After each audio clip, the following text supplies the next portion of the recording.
I've just returned from over a week in Africa, meeting with a variety of stakeholders and participating in a number of meetings, which has given me some insight as to what is happening with the climate change issue in Africa. The first thing to note, I think, is that it is going up the political spectrum very, very rapidly. We've had two high-level meetings in Africa in the last week.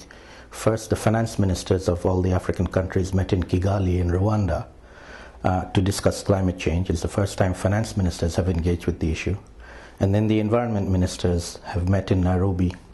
over 2 days to discuss what the African position should be.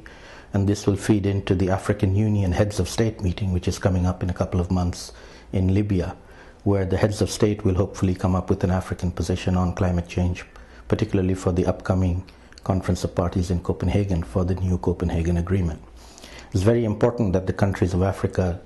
get together and give their voices to the international arena, particularly on the climate change agreement that's going to be held in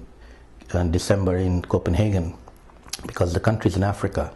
together have contributed less than 5% of global emissions, but will be the ones that will be affected most severely, and their voices need to be heard in this global arena. At the same time, countries in Africa, particularly civil society organizations, NGOs, are realizing that they need to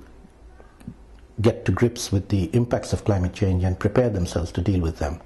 And there's a great deal of growing interest in issues around both mitigation, but primarily around adaptation to climate change. And we held a meeting, a training of trainers of a number of NGOs, over 30 participants from about 20 organizations from the Eastern and Southern African region, for a whole week in Nairobi, training them on the issues related to impacts of climate change and how to adapt, both at the community level but also at national scale. And there was a great deal of interest amongst NGOs to participate in these training programs, and we hope that this will become a regular feature